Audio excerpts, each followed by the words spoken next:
প্রত্যেকটা মানুষ গ্রহণ করছে, প্রত্যেকটা মানুষ সম্মান দিচ্ছে এবং প্রত্যেকটা মানুষ কাঞ্চনদা কাঞ্চনদা কাঞ্চনদা একটু সেলফি দিন, কাঞ্চনদা হাত তোলান, কাঞ্চনদা। সর্বোপরি আমার মনে হয় একজন তৃণমূল কর্মী হিসেবে, অভিনেতা হিসাবে, বন্ধু হিসাবে, নাকি একজন নেতা হিসাবে আজকে নিয়ে গেলেন? দেখো দল, তিনটেই আমার মনে হয় কি এই দলের আমার কোথাও যেন মনে হয় কি আমারও অনেকগুলো কন্ট্রিবিউশন আছে। কিছু কিছু জিনিস আমার মনে হয় কি নিজে থেকেও আমি সিদ্ধান্ত নিতে পারি দলের ভালোর জন্য, এবং নেতাদের কাজকে যদি কোথাও কেউ মিসফিট হয় তাকে যেখানে ফিট হবে সেই জায়গায় নিয়ে যাওয়া। প্রচার গাড়ি থেকে যে তৃণমূল বিধায়ককে নামিয়ে দিয়েছিলেন, এবার সেই কাঞ্চন মল্লিককে নিয়েই প্রচার করলেন ঘাটালের তৃণমূল প্রার্থী দেব। প্রচার গাড়ি থেকে তাকে নামিয়ে দিয়েছিলেন তৃণমূল প্রার্থী তথা আইনজীবী কল্যাণ বন্দ্যোপাধ্যায়। এবার সেই কাঞ্চন মল্লিককে নিয়ে নিজের কেন্দ্রে প্রচারে নামলেন দেব। কেশপুর ব্লকের আনন্দপুরের তেঘরিতে কাঞ্চন মল্লিককে নিয়ে প্রচার করলেন ঘাটালের তৃণমূল কংগ্রেস প্রার্থী। ম্যাডাম আসুন।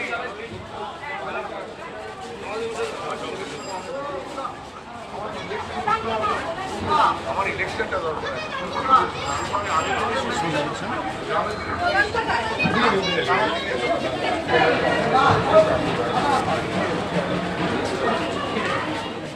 আমার ইলেকশন করতে হবে, আমার ইলেকশনটা দরকার।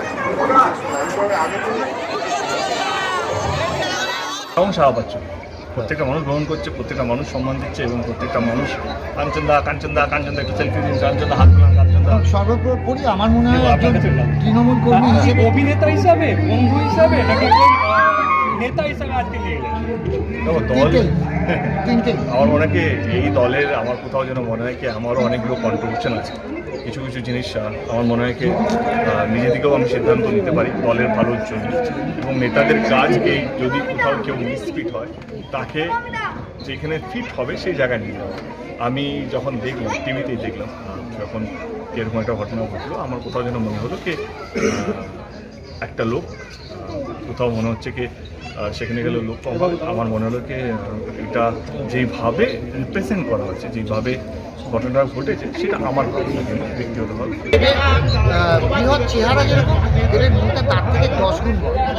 তো আমার মনে হয় কোথাও কেউ হাত বাড়ানোর বন্ধু থাকে। বঙ্গে এসে এবার অভিষেক বন্দ্যোপাধ্যায়কে আক্রমণ করলেন অমিত শাহ। বললেন, বাংলার জনতা পরিবারতন্ত্র চায় নাকি রামরাজ্য চায়? ভাইপোকে মুখ্যমন্ত্রী বানাতে চায় নাকি মোদীকে প্রধানমন্ত্রী বানাতে চায়? পাল্টা অমিত শাহকে ডায়মন্ড হারবার থেকে ভোটে লড়ার চ্যালেঞ্জ ছুড়ে দিলেন অভিষেক বন্দ্যোপাধ্যায়।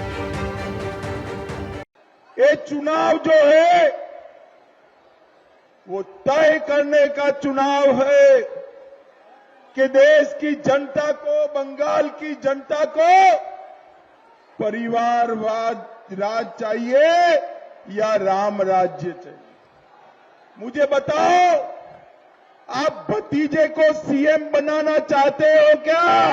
আমার নাকি মুখ্যমন্ত্রী হওয়ার ইচ্ছা। আমার কোনো পদ লাগবে না, আমি সারাক্ষণ সর্বক্ষণের মানুষের কর্মী, এর জন্য কোনো স্ট্যাম্প লাগে না। সাংসদ রয়েছি, তাও মানুষের কাজ করছি, যেদিন থাকবো না সেদিনকেও করব।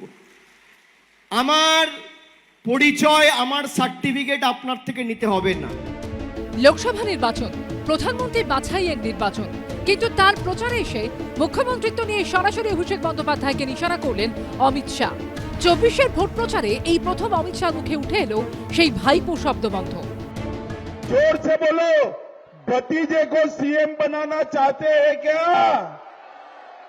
ये दीदी और उनका भतीजा अभिषेक दोनों भाजपा से डरे हुए।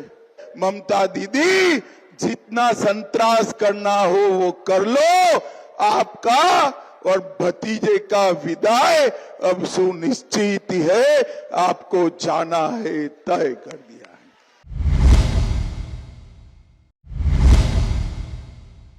ডায়মন্ড হারবারে এখনো মনোনয়ন দেওয়ার সময় হয়নি। আপনি নিজে এসে আমার বিরুদ্ধে লড়াই করে আমাকে হারান, আমি রাজনীতি ছেড়ে দেব।